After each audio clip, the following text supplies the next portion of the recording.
पढ़ा कल? पहले क्या पढ़ा कल, एक बार रिवाइज करते जाओ।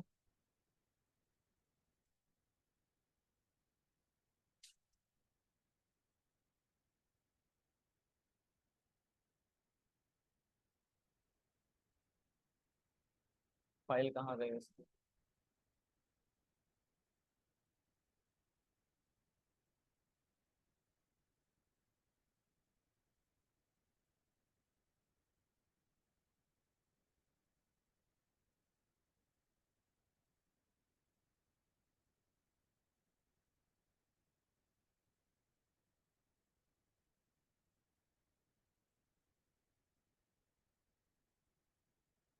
फ्रेनिक मसल किसे बोलते हैं?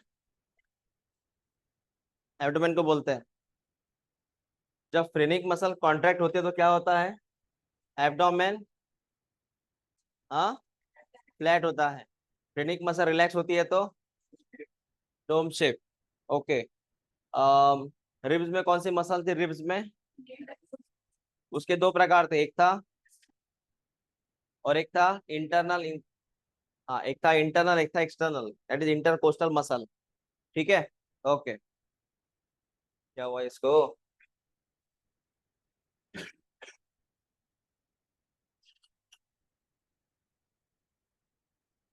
चलो आज बात करेंगे अभी हम ब्रीदिंग कैसे कर पाते हैं। How we can breathe, by which mechanism we can breathe.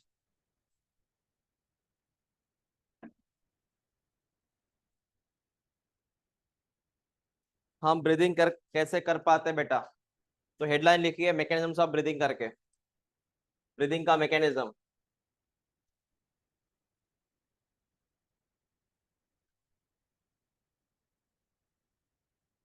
हम असल में ब्रीदिंग कैसे कर पाते हैं? तो सबसे पहले आप ये चीज समझो। ब्रीदिंग करने के लिए, आपको आवाज आ रही है मेरी?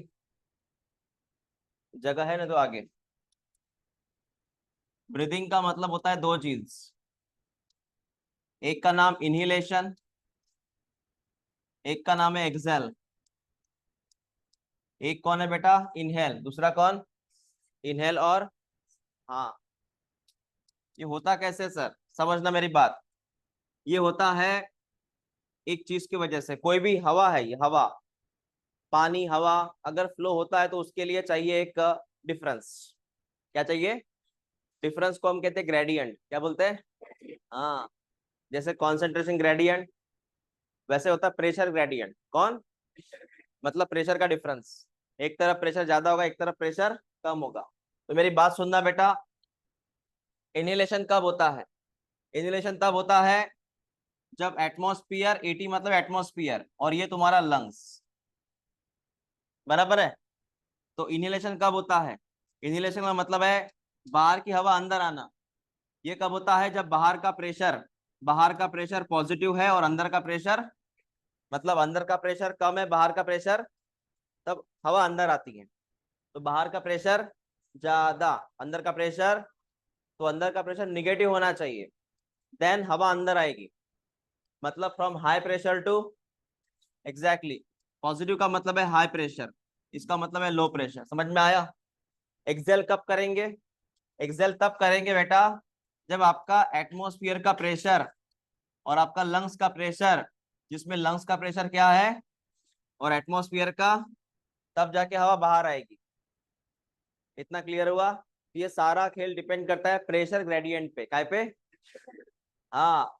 तो यहाँ पे जो एयर होती है वो मूव होती है, एसी का मतलब अकॉर्डिंग प्रेशर ग्रेडियंट। लिख लो इससे। वो कहीं पर भी जाओ, हवा मूव होती है प्रेशर के हिसाब से।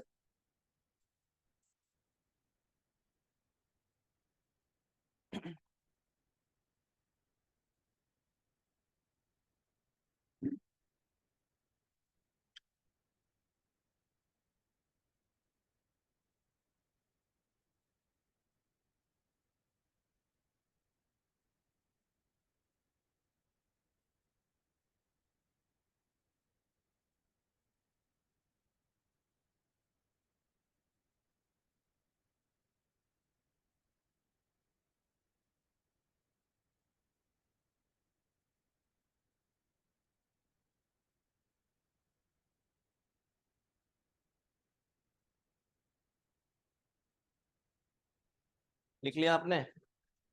जो हवा मूव होती है वो प्रेशर के हिसाब से होती है।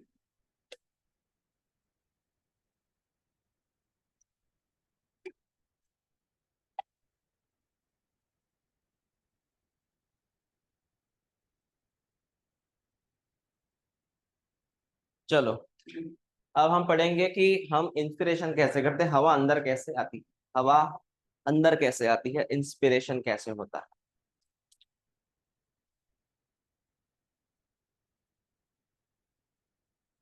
एटी मतलब एटमॉस्फेयर। हाँ, लंग्स के प्रेशर को हम बोलते हैं पल्मोनरी प्रेशर।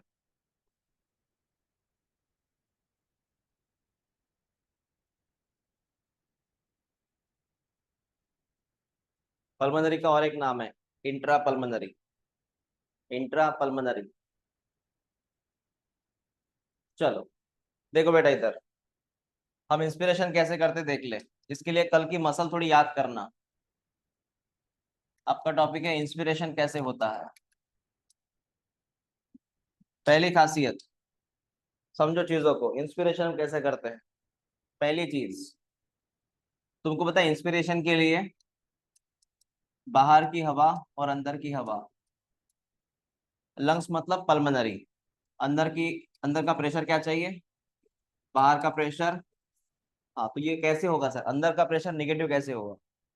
सवाल ये है अंदर का प्रेशर निगेटिव कैसे हुआ। उसके लिए वन बाय वन तस्वीरें देख लो अभी। तस्वीरें क्या है सुन ले बेटा। मैंने पहले बोला था एक्सटर्नल इंटरकोस्टल मसल, कौन है, एक्सटर्नल इंटरकोस्टल मसल।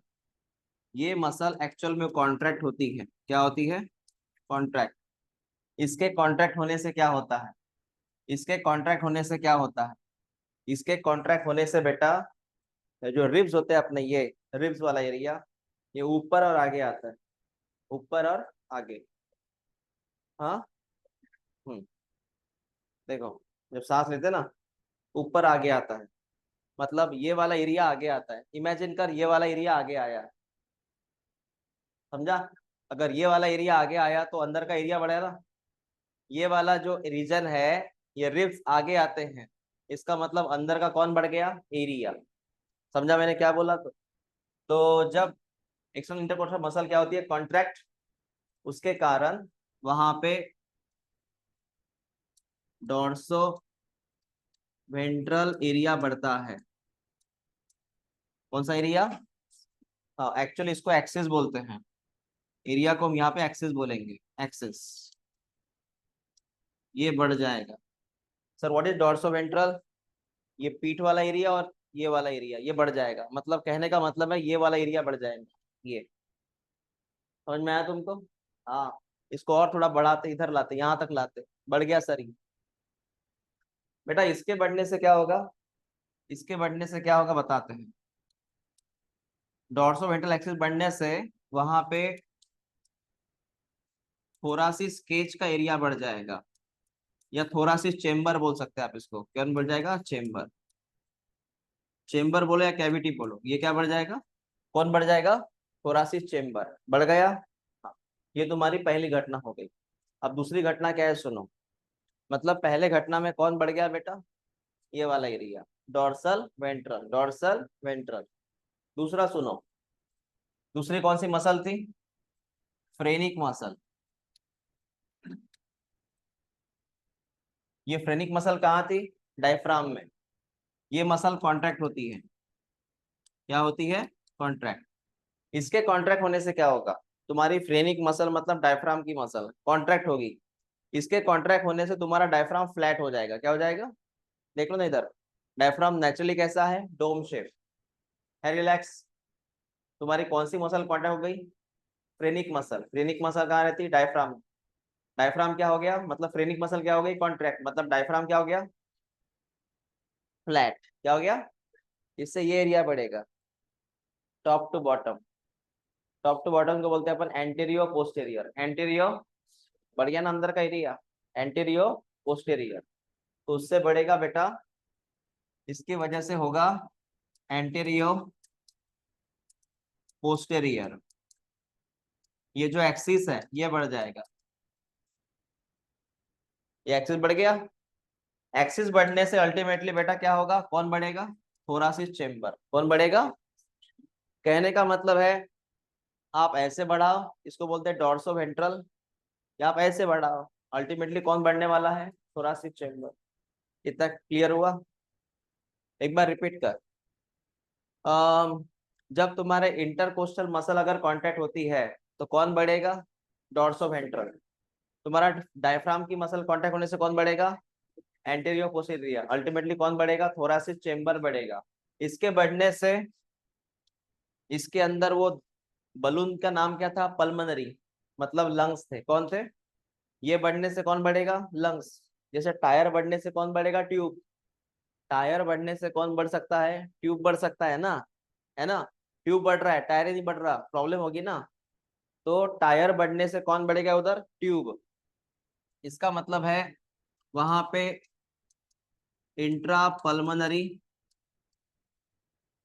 कैविटी बढ़ जाएगी। बेटा कौन बढ़ गई, लंग्स का एरिया बढ़ गया। पहले थोरासिस चेम्बर बढ़ गया, लंग्स बढ़ गया उसकी वजह से। अब इनकी वजह से क्या होगा सर, नेक्स्ट कहानी सुनो।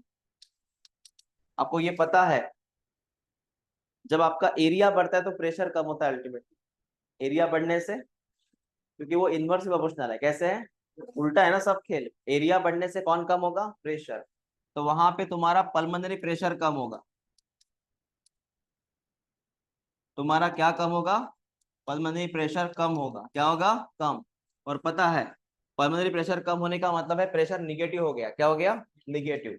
प्रेशर क्या हो गया बेटा, निगेटिव। और निगेटिव प्रेशर की वजह से क्या होता है, इंस्पिरेशन। इंस्पिरेशन मतलब, इंस्पिरेशन मतलब इनहेलेशन ना। हाँ, कॉन्सेप्ट समझ में आया तुमको, एक बार रिपीट करो। कौन सी मसल थी, हाँ, ये मसल क्या हो गई, इससे कौन बढ़ा, हाँ मतलब ऐसा बढ़ गया वो, ऐसे। कौन थी, ये क्या हो गई, इससे कौन बढ़ा, इससे, उससे, मतलब लंग्स बढ़ा। वो दोनों अल्वियोलस वगैरह लंग्स का एरिया बढ़ गया, उससे कौन कम हुआ, कौन सा प्रेशर, उससे क्या हुआ, इनहेलेशन। लिख लो इसे।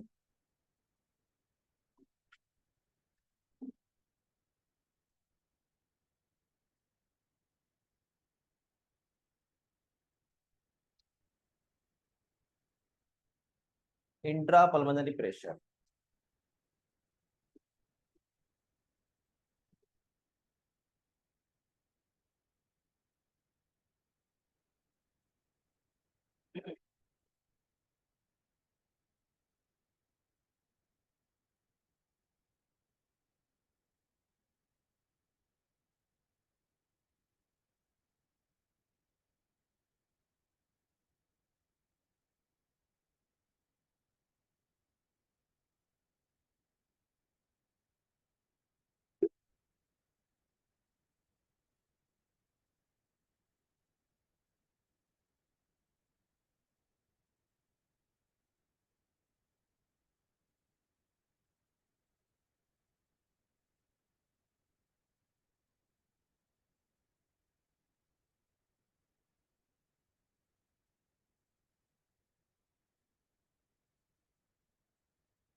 एक बार लर्न कर लो इसको।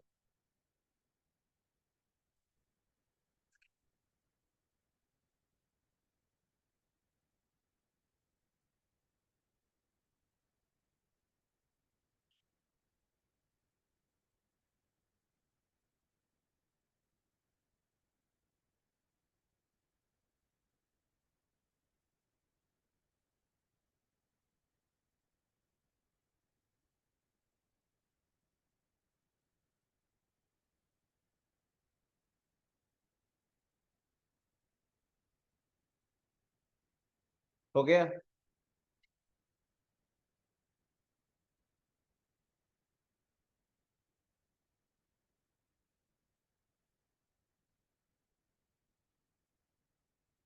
अब इसका उल्टा देखो।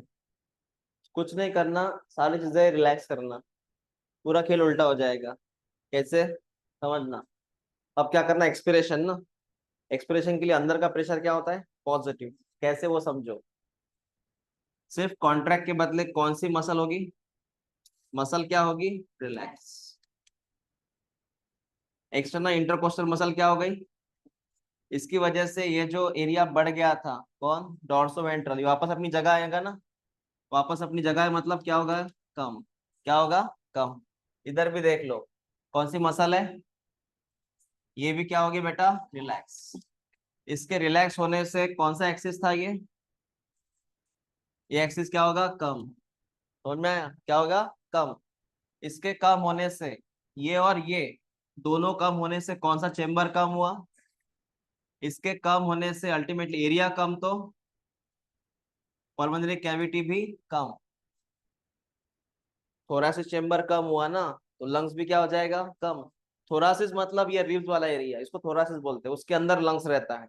ये कम हुआ तो अल्टीमेटली लंग्स भी क्या हो जाएगा, कम। जी बेटा एक बात बता, जब कैविटी या एरिया, जब एरिया कम हो जाता है तो प्रेशर बढ़ जाता है, प्रेशर। तो अंदर का प्रेशर पॉजिटिव मतलब बाहर का, जब अगर एक पॉजिटिव है तो बाहर क्या होगा, निगेटिव। तो इसकी वजह से यहाँ पे क्या होगा, एक्सिलेशन या एक्सपिरेशन। आपको समझ में आया मैंने क्या लिखा, तो कुछ नहीं फर्क किया, मैंने सिर्फ रिलैक्स लिखा और सारी चीजें कम कर दी, तो प्रेशर बढ़ गया। जैसे कि वैसा ही है वो। हो गया लन, बताओ फिर। हम्म। हम्म। पहले वो कॉन्टैक्ट करेंगे, इसकी वजह से पॉजिटिव एक्सिस जो है वो बढ़ जाएगा, इसकी वजह से वो ओवरऑल जो करेंगे के अंदर है वो बढ़ जाएगा। फिर जो काम आएगा ट्रेनिंग में का वो करेंगे कॉन्टैक्ट और इंटेरियर पोस्टल एक्सिस है वो बढ़ जाएगा, इसकी वजह से जो चैम्बर है वो और बढ़ जाएगा।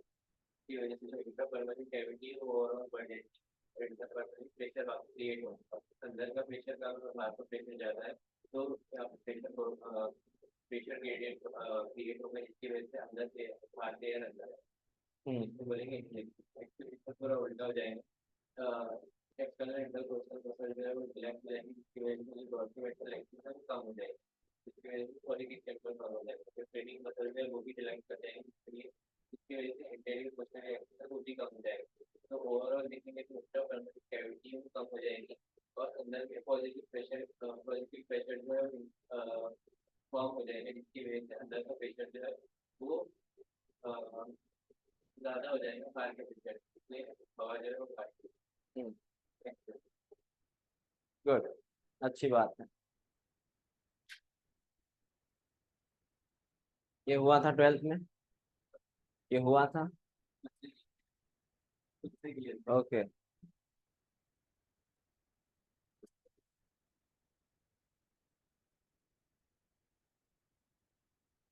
एमपी में सीबीएसई बोर्ड था कि 12th बोर्ड, स्टेट बोर्ड था, सीबीएसई बोर्ड था।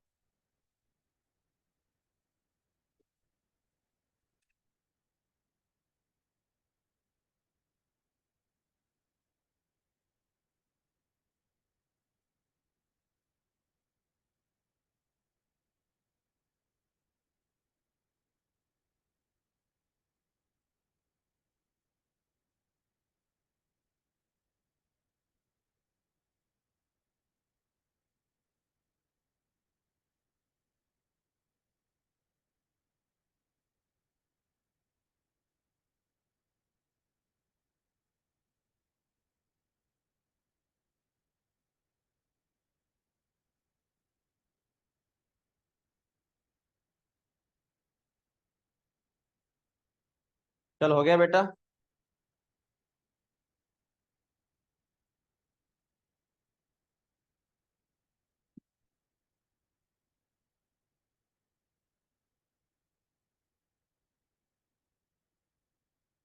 क्लियर है, समझ में आया?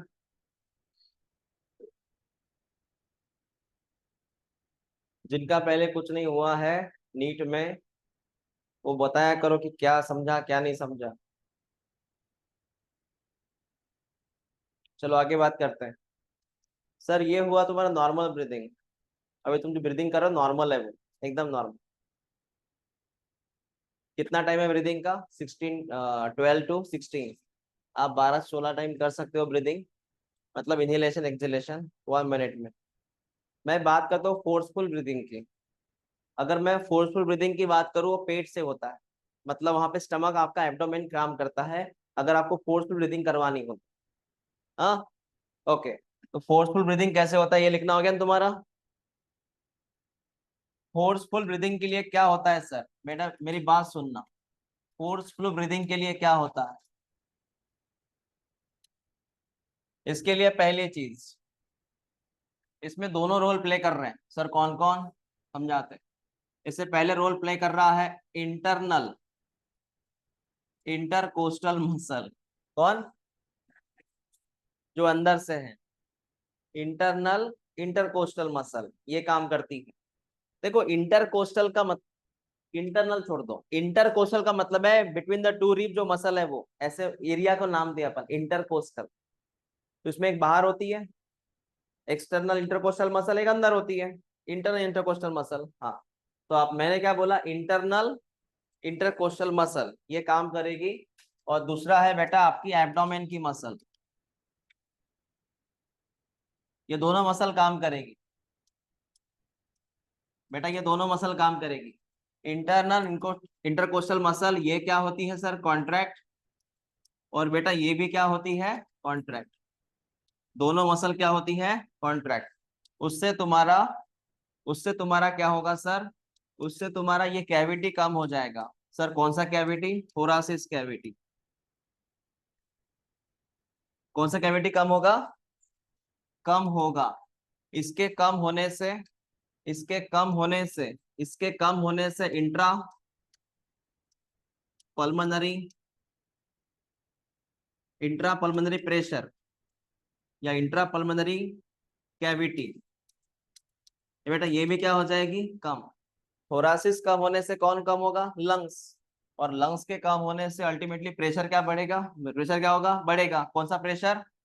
Intra pulmonary pressure. इंट्रा ये क्या होगा, बढ़ेगा। इंट्रा पल्मोनरी प्रेशर बढ़ने का मतलब है अंदर का प्रेशर क्या होगा, पॉजिटिव, मतलब वहां पे क्या होगा, एक्सपायरेशन या एक्सपिरेशन। समझ में आया? ये है फोर्सफुल एक्सपिरेशन।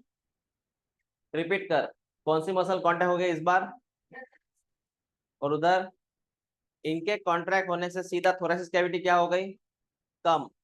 उससे जब भी थोरासिस कम होगा तो लंग्स कम होगा ना बेटा, उसमें कोई लॉजिक ही नहीं है। और जैसे लंग्स कम हो जाएगा, एरिया कम, तो प्रेशर। हाँ, ये है फोर्सफुल एक्सपिरेशन।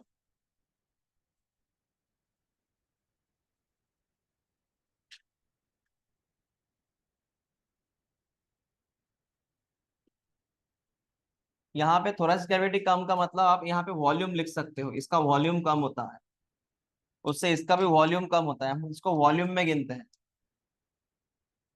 इस कैविटी को हम वॉल्यूम में गिनते हैं।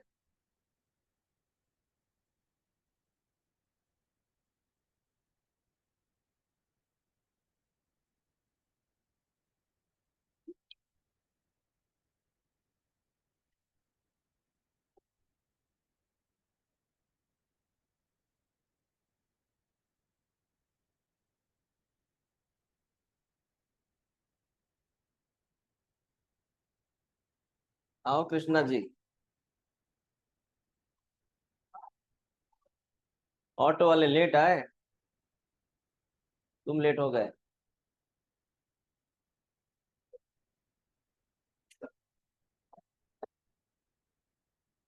रात को इतनी पढ़ाई मत किया कर, जल्दी सोया कर।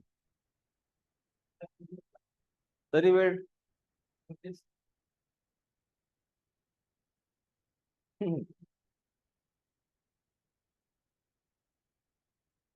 हॉस्टेल वाले लवकर सोडत नाही का?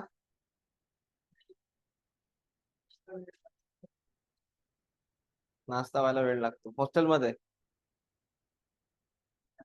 त्यांना सांग हॉस्टेल वाल्यांना लवकर उठत जा, मला नाश्ता लवकर बनवत जा.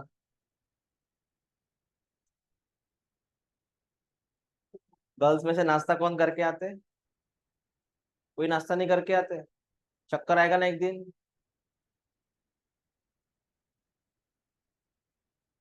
ऐसा मत किया करो, नाश्ता करके आया करो. एटलीस्ट बिस्किट तो भी साथ में रखा करो, पार्ले जी वगैरह, जो भी आपको पसंद है.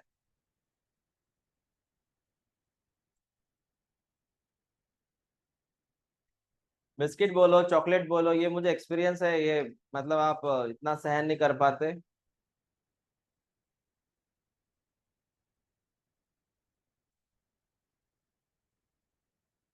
क्या उसमें मैगी 2 मिनट में बन जाती? हाँ.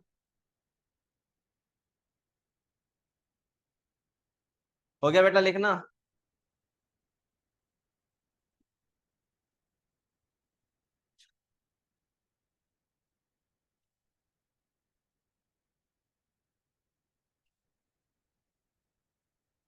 चलो सर, यहाँ पे मैकेनिज्म हमारा खत्म हो चुका है, मैकेनिज्म समझ में आया है. और यही मैकेनिज्म एग्जाम में आपको आएगा, प्रॉपर याद रखना. ठीक है, आगे बढ़ते हैं.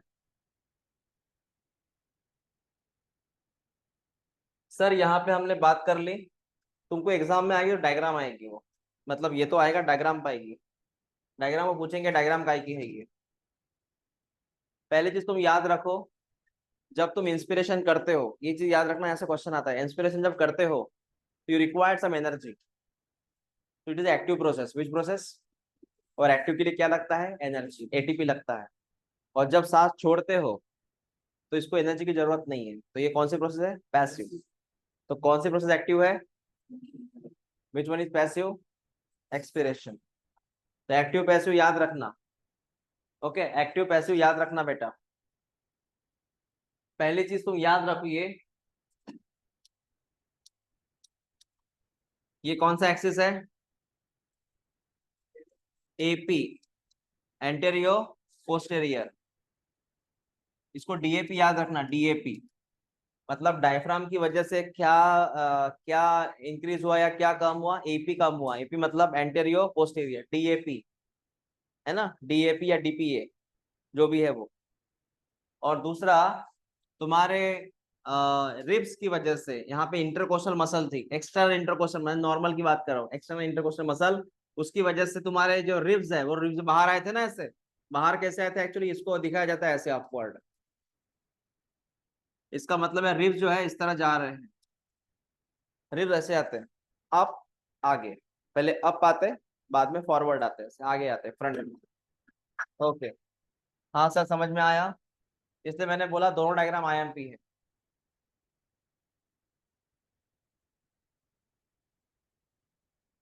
मैं बात करूंगा हमारे नेक्स्ट टॉपिक की, उसके पहले जरा ये देख लो. तुम्हें अगर तुम्हारा ब्रीदिंग गिनना है, कितनी हवा अंदर जा रही, कितनी बाहर आ रही, कितनी अंदर जा रही, कितनी बाहर, क्योंकि ये हवा वॉल्यूम में होती है, एमएल में होती है. बराबर है, ये वॉल्यूम में हवा होती है, तो तुमको गिनना पड़े कितनी हवा अंदर जा रही, बाहर आ रही. इसलिए तुम्हारे पास इंस्ट्रूमेंट होना चाहिए. एक्चुअली हमारे घर में रहता नहीं वो जहाँ पे लंग्स के डॉक्टर रहते हैं वो असल में इसको चेक करवाते हैं. इसका नाम क्या है? स्पायरोमीटर. क्या नाम है?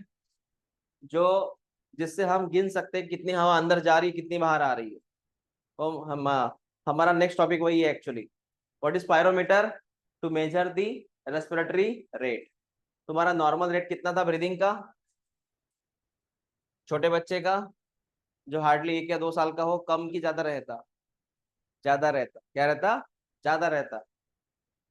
ज्यादा रहता breathing rate. Okay sir. What is respiratory cycle बेटा? Inspiration plus one inspiration is equal to, मतलब one inspiration plus one expiration is equal to one respiratory cycle. Okay sir. ये ऐसे नॉर्मल था. इसमें स्पायरोमीटर याद रखना, और इस टेस्टिंग का नाम है, इस टेस्ट का नाम है स्पायरोमेट्री। स्पायरोमेट्री, जैसे हम बोलते हैं ना ईसीजी निकालो, काय के लिए होता है ईसीजी? किडनी के लिए, हाँ, हार्ट के लिए होता है। काय के लिए ईसीजी? हाँ।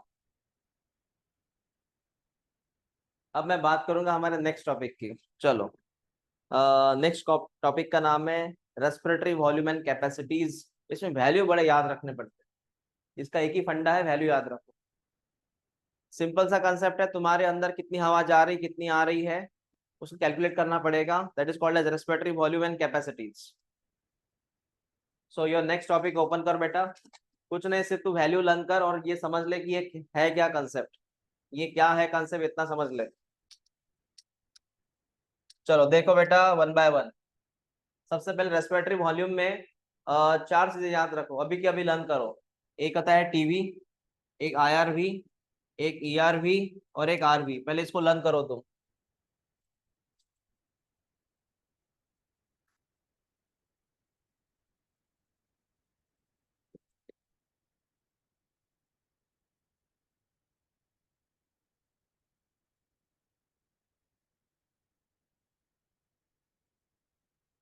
एक का नाम है टीवी, आईआरवी, ईआरवी, आरवी। तो इसका एक्सप्लेनेशन क्या है वो सुनो अभी। सुन बेटा, तुम जो नॉर्मल ब्रीदिंग कर रहे हो, नॉर्मल ब्रीदिंग, अभी उसमें पर्टिकुलर हवा अंदर जा रही है बाहर आ रही है, उसको टीवी बोलते हैं। क्या बोलते हैं? तो नॉर्मल ब्रीदिंग का मतलब क्या है? TV. TV called as tidal volume. क्या बोलते हैं? तुमको फील नहीं हो रहा है कि हवा कितनी अंदर जा रही है कितनी बाहर आ रही है। तो कुल मिला के जो हवा अंदर जाती है वही बाहर आती है, 500-500 ml। मतलब जो टीवी होता है ये एक नॉर्मल ब्रीदिंग होता है, जिसमें पर्टिकुलर हवा अंदर जाती है बाहर आती है। ओके। हाँ, देखो हर चीज की कैपेसिटी होती है। तुम्हारे घर के ऊपर टंकी है, उसका भी एक कैपेसिटी है, जिसमें कितना पानी भर सकता है। हम हमें एक होता है ब्लैडर, यूरिनरी ब्लैडर, उसमें एक वॉल्यूम होता है जिसमें यूरिन भरा जाता है ना। हाँ। एक खून होता है, उसकी भी एक वैल्यू होती है 5-6 लीटर तक। वैसा ही हवा का भी एक क्वांटिटी होना चाहिए, उससे तुम्हारा लंग्स कितना अच्छा काम कर रहा है वो पता चलता है इससे। तो टीबी का मतलब है आप कितनी हवा इनहेल करते हो कितनी एक्सहेल करते हो, ये नॉर्मल कंडीशन में उसको टीबी बोलते हैं, कोई फोर्स नहीं इसमें। हाँ। अब मैं इसकी बात करूंगा। अब मैं किसकी बात करूंगा? मैं बात करूंगा आईआरवी की। किसकी? आईआरवी। ये क्या है सुन। तो पहला कंडीशन क्या बोला था मैंने बेटा? टीवी। टीवी का मतलब क्या है? Your normal breathing, your normal breathing. दूसरा कौन सा कंडीशन है बेटा? आईआरवी। आईआरवी क्या है सुन, टीवी प्लस फोर्स। मतलब नॉर्मल प्लस तूने एक्स्ट्रा फोर्स लगाया। नॉर्मल तो है ना बेटा, उसमें और एक्स्ट्रा फोर्स लगा दे, उसको और एक्स्ट्रा फोर्स लगा दे, इसको मैं क्या कहूंगा? IRV, inspiratory reserve volume. Force लगा। जैसे तो एग्जाम्पल, तुम नॉर्मली 2 रोटी खाते हो रोज का, उस दिन तुमने एक्स्ट्रा खाया एक, वो क्या बन गया? आईआरवी। तुमने फोर्सफुली एक एक्स्ट्रा रोटी खा लिया, तो मेहमान क्या गए थे ना, मतलब तुम मेहमान करके गए थे। तो जो नॉर्मल रोटी खाते हो दो, उतना खाएंगे नहीं तुम, वो तुमको और 1-2 रोटी दिया, वो क्या हुआ? फोर्सफुली दिया तुमको रोटी, तो हुआ आईआरवी। ठीक है। तीसरी बात, तीसरी बात सुन, टाइडल वॉल्यूम प्लस फोर्स। अब तुमने फोर्स से क्या किया? इनहेल किया था यहाँ पे, तो आईआरवी। तुमने यहाँ पे फोर्स से क्या किया बेटा? एक्सेल, तो ये क्या बन गया? ईआरवी। मतलब नॉर्मली जो तुम एयर रिलीज कर रहे हो, इससे और फोर्सफुली थोड़ा रिलीज करो, थोड़ा फोर्स लगे और रिलीज कर दो, क्या हो गया वो? ईआरवी बन गया। फुल फॉर्म क्या ईआरवी का? तुमने तुम्हारे घर में जो टूथपेस्ट होता है, टूथपेस्ट तुम पूरा यूज करते हो क्या? हाँ, कब तक यूज करते हो? खत्म नहीं होता ना बराबर। तुमको पता है उसके बावजूद भी उसमें कुछ बचा रहता, उसके लिए कैंची से काटना पड़ता या बेलन से उसको रगड़ना पड़ता। इसका मतलब क्या है? टूथपेस्ट कितना भी बाहर निकले, कुछ ना कुछ बचेगा ना अंदर, कुछ ना कुछ बचेगा अंदर, है ना। हाँ, वो जो बचा हुआ है, जैसे तुम सब्जी खाते हो, सब्जी पूरा खाते हो तो भी कुछ ना कुछ बचता है ना अंदर, ऐसे। हाँ, हाँ, तो इसका मतलब कैसे, इसका मतलब है कि हमारे अंदर कुछ ना कुछ हवा बची रहती है, कितना भी फोर्सफुली हमने हवा बाहर निकाले तो भी कुछ बची रहती है, और जरूरी है, वो जरूरी है। उस बची हुई हवा का नाम क्या है बेटा? RV, residual volume. मतलब पूरा एयर बाहर निकालो तो भी कुछ बचेगा, क्योंकि पूरा एयर बाहर निकल नहीं सकता, और वो जो बचा हुआ एयर है वो जरूरी है। जैसे तुम्हारा सेविंग अकाउंट होगा या करंट अकाउंट होगा, पूरे पैसे बाहर निकाल सकते क्या तुम? नहीं, वो मेंटेन रखने के लिए कुछ ना कुछ रखना पड़ता है उधर, ये तो चार्ज लगता है, पेनल्टी, समझ रहे ना? जैसे एचडीएफसी ने बोला कि हमारे अकाउंट में 5,000 कंपलसरी चाहिए, 5,000, वो अकाउंट का रूल है, तुमको उतना रखना ही पड़ेगा। तो वो जो 5,000 है उस अकाउंट में वो रखना ही पड़ेगा, वो क्या कौन हुआ? आरबी, वो मेंटेन करता है तुम्हारे अकाउंट को, ठीक है? हाँ, तो बोल बेटा, normal breathing, forceful inspiration IRB, forceful expiration, सब कुछ के बाद जो बचेगा वो, समझा?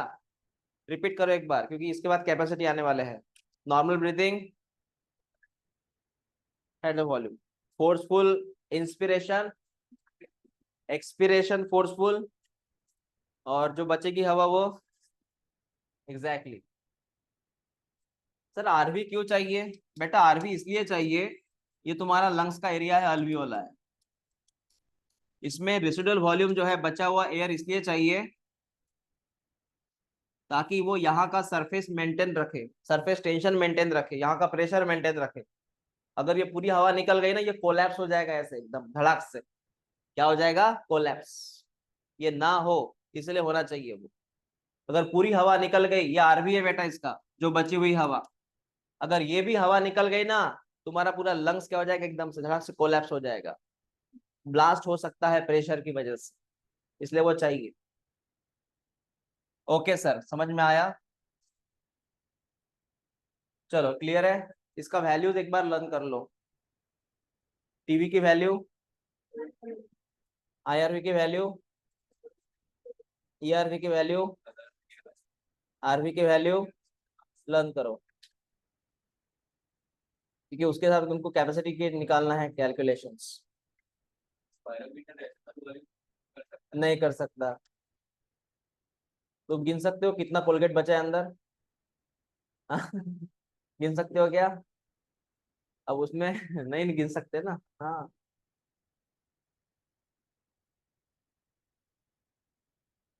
वो मेजर ही नहीं होती हवा, उसको फिर कैलकुलेट किया जाता है। जैसे मैं बताऊँ कैसे कैलकुलेट करते हो उसको। जैसे कोलगेट 100 ग्राम था, कितना ग्राम था? रोज तुमने गिना ना, रोज 5 5 ग्राम निकलता है बाहर, बराबर है? ऐसे करते करते 95 ग्राम बाहर निकल गया, तो बचा कितना? मतलब गिनने की जरूरत नहीं है वो, वैसे ही पता चला कि 5 ग्राम अंदर बाकी है, ऐसा। तो बाहर कितना रिलीज हुआ उसके हिसाब से अंदर रिमेनिंग निकाल सकते हैं अपन।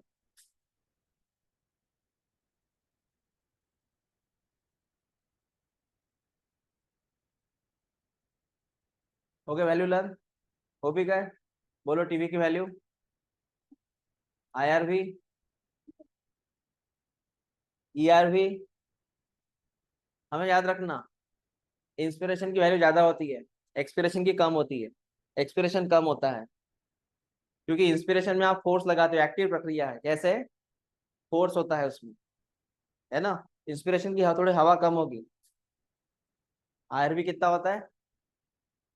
आरवी, हाँ, वो थोड़ा कम ही रहेगा। इसमें मैक्सिमम कौन है? आईआरवी है मैक्सिमम।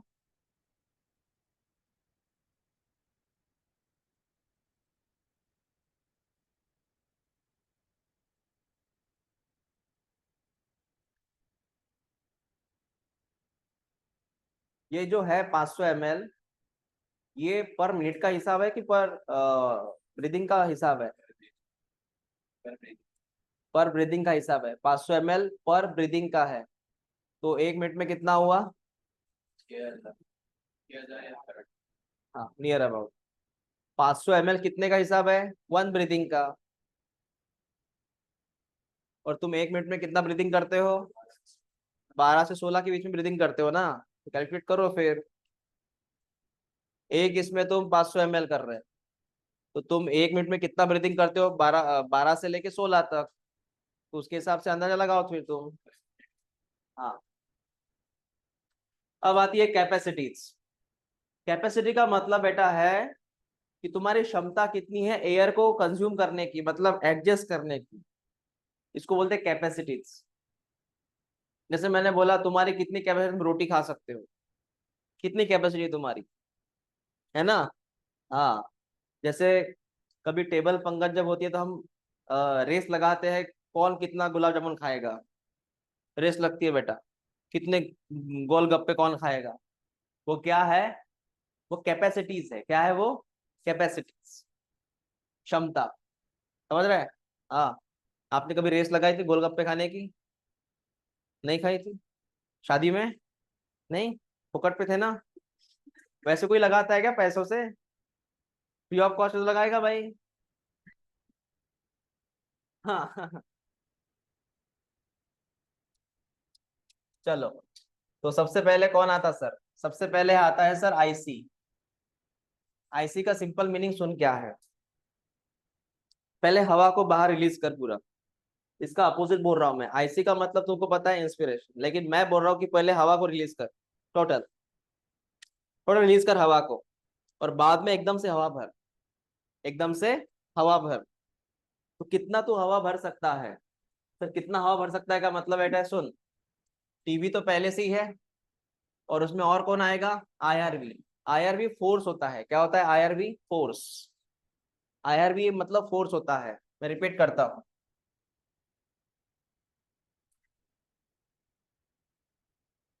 टीवी तो है ही, उसमें थोड़ा फोर्स भी एडजस्ट कर ले, that is called as IRV. इसका हिसाब से मतलब ये बन गया आईसी। तब इसकी वैल्यू ऐड करके तुमको एक वैल्यू मिल जाएगा, तुमको एग्जाम में वैल्यू ऐड करना पड़ेगा। जैसे बोलो टीवी के मैक्सिमम वैल्यू बोलना है, इसकी टीवी की वैल्यू कितनी थी, और आईआरवी मैक्सिमम कितना था। हाँ, नहीं मैक्सिमम वैल्यू ही बोलो। 3000, 3000 प्लस ये 500, 3500, 35। आपको समझ रहा है ना बेटा, दोनों को। हाँ, तो वैल्यू बन गया सर इसका। देख क्या बोल रहा है, volume of air that can inspire after normal expiration. पहले तुम हवा को बाहर निकालो, और बाद में पूरी हवा खींचो। तो जो हवा खींच रहे हैं, टीवी प्लस आईआरवी खींच रहे हैं, क्या खींच रहे हैं, that is called as IC. Okay, दूसरा है एसी।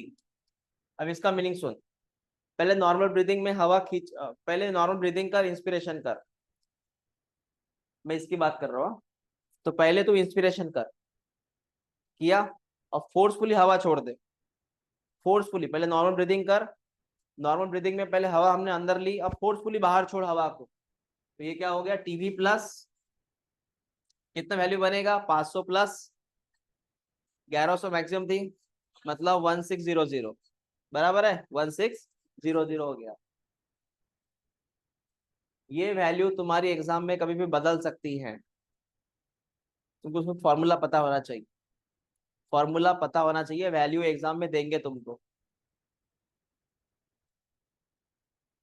क्या लिखा है, तुम कितनी हवा बाहर छोड़ सकते हो, सबसे पहले तुमने हवा खींच ली और बाद में तुमने रिलीज कर दी। ओके, एफआरसी क्या है सुन, एफआरसी क्या है सुन, एफआरसी का मतलब ये होता है कि तुम्हारे अंदर जितनी भी विज्ञान से, इसका फॉर्मूला लिखा है ना यहाँ पे, ईआरवी प्लस आरवी। सुनना मेरी बात को, ये क्या है कैलकुलेशन, सुन बेटा। Functional residual capacity, volume of air that will remain in the lungs after the normal expiration. Volume of air that will remain in the lungs after normal expiration. अब मेरी बात सुन तो,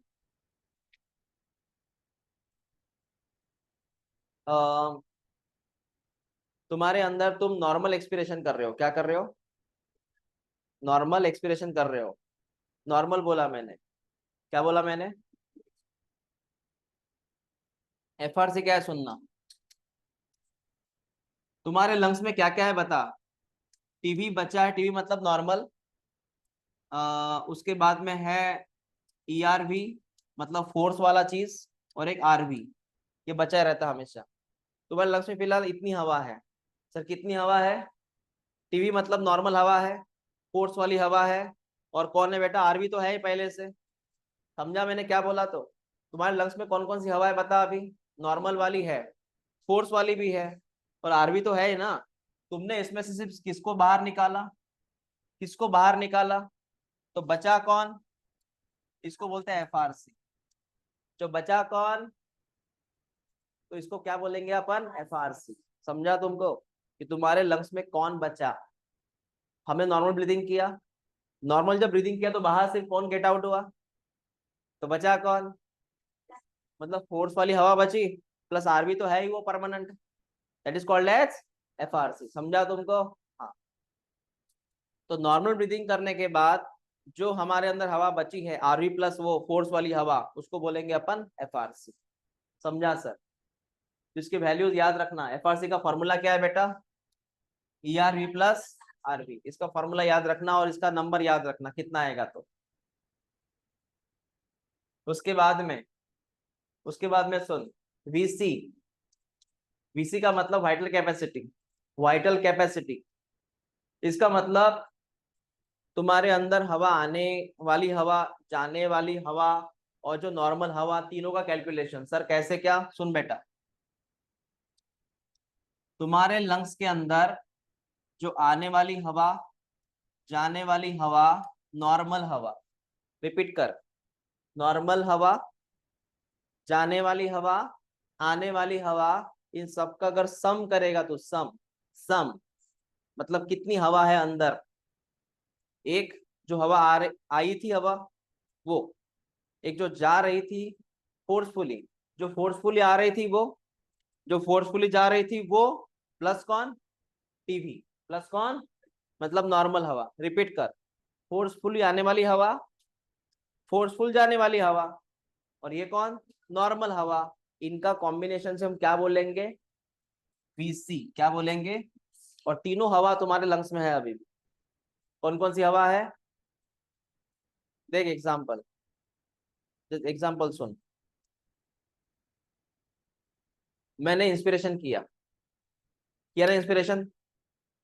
मैं जस्ट रुकता हूं, देखना। इंस्पिरेशन मतलब मैंने हवा अंदर खींच लिया मतलब हवा अंदर गया, मतलब हवा अंदर गया। ठीक है, अब वो कैसे गया थे? फोर्सफुली की बात करता हूँ, फोर्सफुली। सुन देख, गया हवा अंदर, दैट इज IRV अंदर है, पहले से ERV अंदर था, प्लस को अंदर कौन है? नॉर्मल भी है। सुन रहे बात को? क्या क्या है अंदर अभी? IRV, ERV, TV। समझा? इसको मैंने क्या बोला? VC।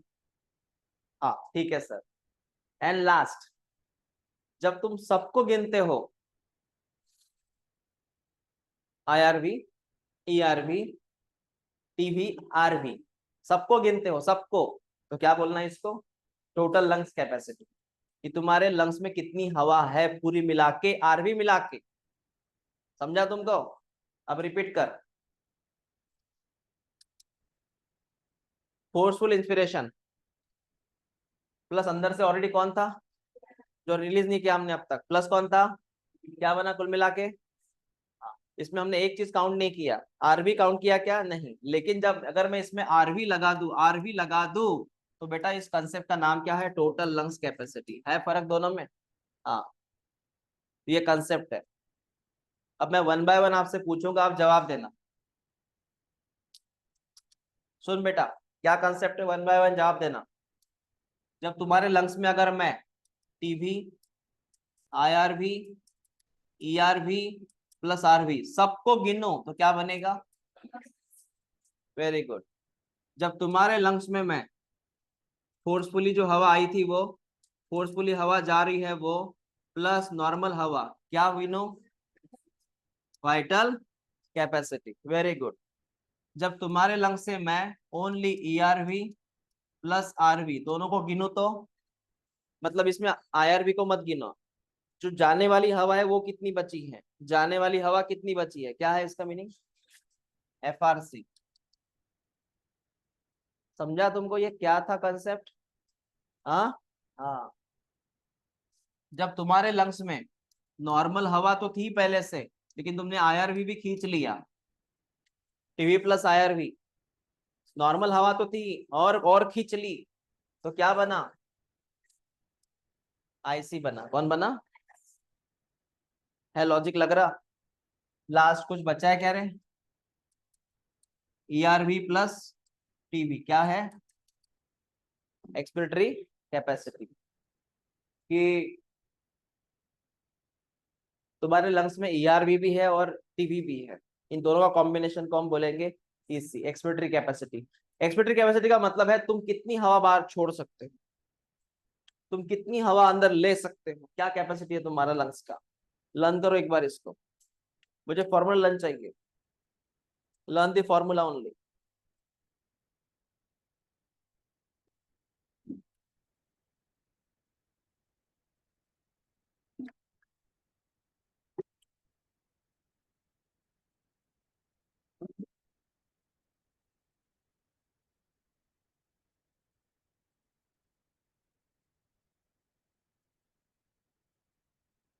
एनसीईआरटी की हर डेफिनेशन आईएमपी है, वो एक्सप्लेनेशन जो है ना, तुमको एक्सप्लेनेशन आएगा। वो जो स्टेटमेंट दिया है एनसीईआरटी में हर एक के बारे में, वही एग्जाम में आता है स्टेटमेंट। ध्यान से पढ़ना स्टेटमेंट को सभी।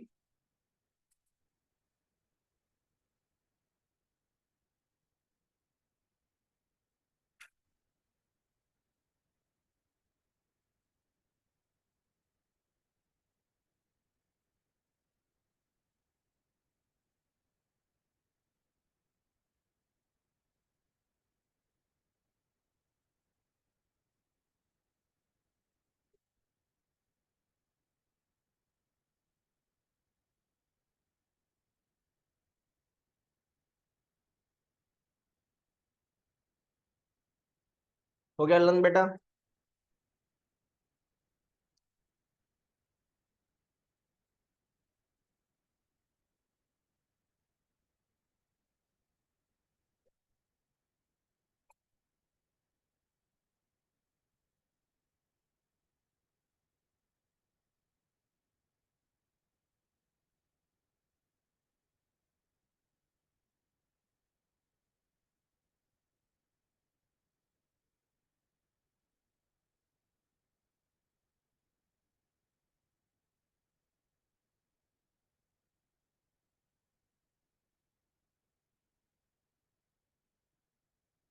यही टॉपिक थोड़ा लॉजिकल है, इसमें लॉजिक मतलब वैल्यूज लर्न करने पड़ते हैं और कुछ नहीं करना पड़ता इसके, और वो डेफिनेशन जो एनसीईआरटी में लिखी है सबके बारे में, और फॉर्मूलाज।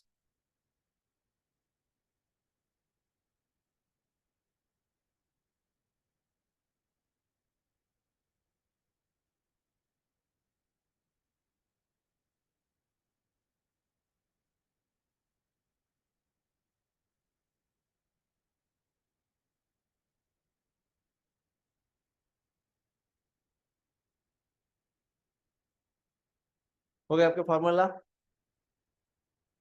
आप मुझे ये बताओ, एफआरसी क्या था? आप क्या फॉर्मूला था, मतलब क्या है उसमें, एफआरसी में कौन कौन आता? हाँ, आरवी और ईआरवी, दोनों से एफआरसी है बनता, मतलब उतनी हवा बची है अंदर। और वीसी क्या था फिर? Vital capacity.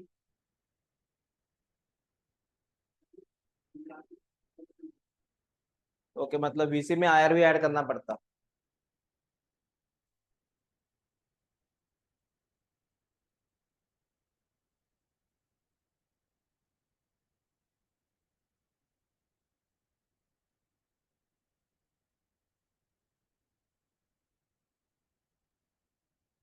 ईसी क्या है? ईसी, हाँ, इट इज ईसी। आईसी क्या है? टीएलसी क्या है?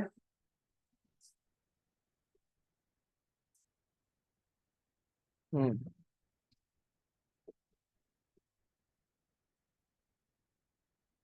इसके वैल्यूज लर्न करना बेटा, मतलब इसके डेफिनेशन लर्न करो, इसका फॉर्मूलाज लर्न करो और इसके वैल्यूज लर्न करो, कैलकुलेशन के लिए आएंगे वो।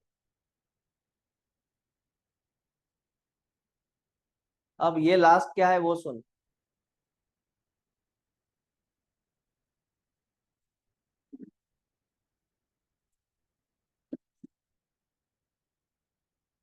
सुनो बेटा, जब इस पाइप से मैं एग्जांपल लूंगा, एक्सटर्नल नॉस्ट्रिल, नॉस्ट्रिल क्या बोला मैंने, नॉस्ट्रिल, वहां से लेके टर्मिनल ब्रोंक्यूल्स, विच ब्रोंक्यूल, कहां से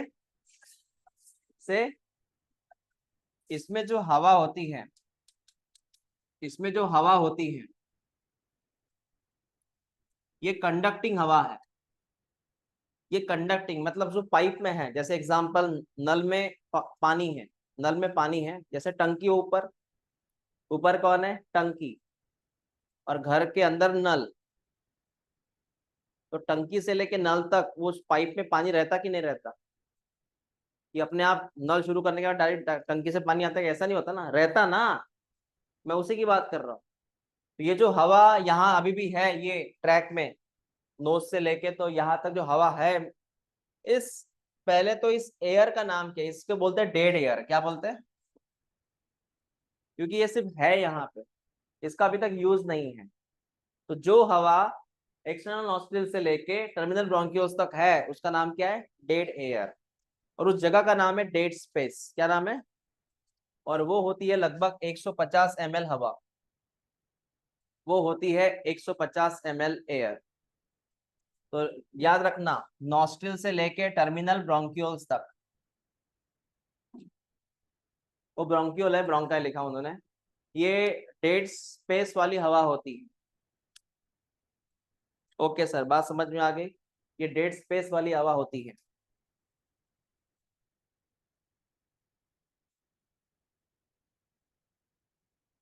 चलो क्लियर हुआ, बात समझ में आ गई।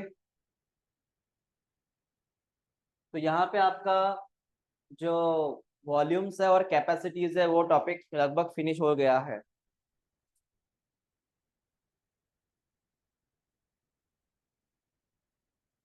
आज 2 टॉपिक हो गए, इसको अच्छे से पढ़ के आना कल, क्योंकि थोड़े भारी टॉपिक है ये दोनों। अब रहा सवाल इसका, तो ये सिंपल टॉपिक है, एक्सचेंज ऑफ गैसेस,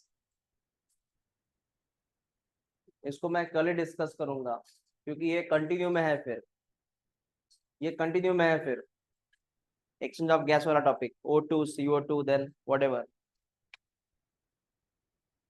कल के इसमें कुछ मैंने करेक्शन किए थे क्या?